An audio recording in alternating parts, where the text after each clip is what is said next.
Hello everybody. um yeah, this is it. This is my hastily set up camping arrangements for last night, because I haven't been using the car for camping. A lot of the stuff had migrated into the house, so I spent a lot of time unloading the car from a recent camping trip and then reloading it with stuff that I normally use for car camping, that which I could find. So the window coverings are definitely a bit but yeah, I slept really well actually. I did wake in the night for a while, but that's to be expected because I always do that. I forgot to bring my flask, so I had to keep boiling the kettle, and yes, there's lots of air getting in. You can see it flapping around there in my temporary tarp car window. They're supposed to be coming between 11 and 2 today to fix the car, but I should be able to leave it for a little while. The car, it's in a car park very near where I live. It's backed up to a wall. That's the side of a garage there. You can just about see with the council pebble dashing. So I backed up snug against the walls. Didn't really have any noise or any such. I wanted to stay in the local park actually, but I was nicely set up in that car park, and very comfortable. But then it backs on the other car park I'm talking about, backs onto a popular park, and because it's a summer evening, people were coming and going, coming to play football or whatever. I just thought, this is too hectic for me. The view from this window, oops, it's just a car. Well, it's a van actually, a grey van.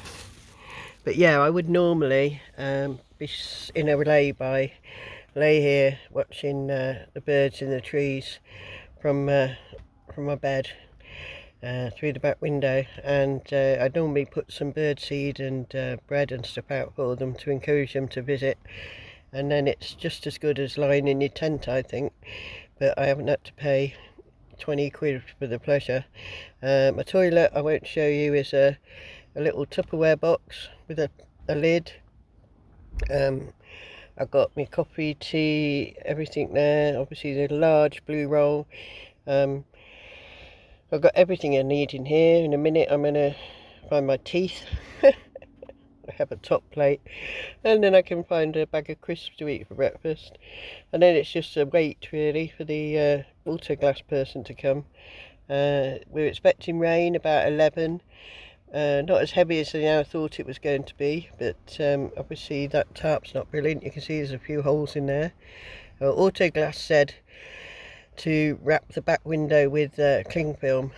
They said that's the most efficient method, because the duct tape that you use to stick the tarp on can damage your paintwork. But I'm not the sort of person who really gives a monkeys about my paintwork, to be fair, so that'll do. I do have more of those window coverings somewhere in the house, but God knows where. Gonna have a look. I have a ton of camping equipment which is currently strewn across my bedroom floor from when we went on a Bible camp. A few of us went a couple of weeks ago, and I need to sort all that out. My daughter's coming to help me later, because I'm not very good at getting tents back in bags, and then I end up with a bunch of tents and a bunch of poles, and I'm not sure which is which. So we're going to try and sort all that out later. Just need to have a massive tent setting up thing on the thing. I mean, I wish I could show you a lovely view, a bit of a view over the fields and hills of Warwickshire or whatever, but a green tarpaulin is as good as it gets today.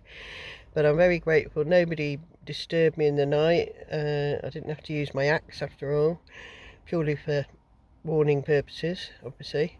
But yeah, it was very, very comfortable. And my back, which has been very bad recently, I damaged it a couple of weeks ago, and it's actually not too bad. There's a trick to laying this bed out, which I did put in a video once, and I think I'll do another one, because it took a while to get this mattress thing and the to get it perfect, because if you don't get it perfect, what happens is you end up lying in a little lump, a bit like lying in a hammock but less comfortable, and yeah, not at all nice. So this is a kind of a trifold mattress, foam mattress, on top of a cheap camp bed, and under that I've got a nice strong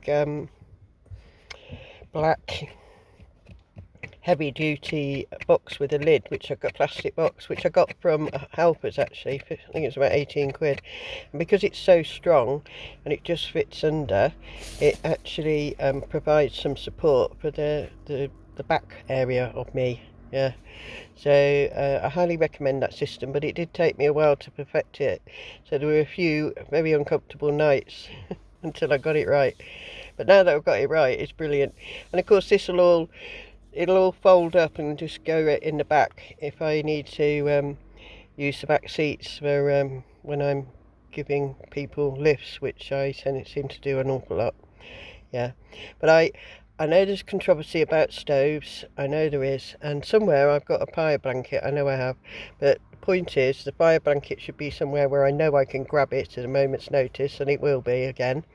And the other thing is, as long as you've got some ventilation with your, I don't know if you can see them, you can see that one, you can see the wind deflector and then the window down, so you're not sitting here in a bunch of noxious gases. I've got a carbon monoxide detector on the front windowsill.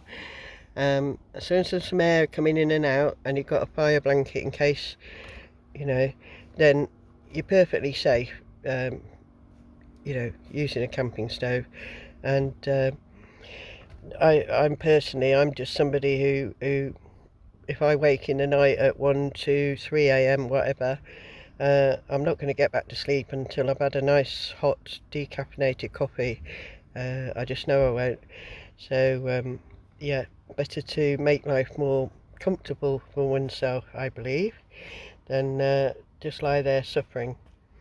So yeah, I'll sign off now, and I'm intending to go car camping properly at some point in the near future, and I'll make a little video when I do.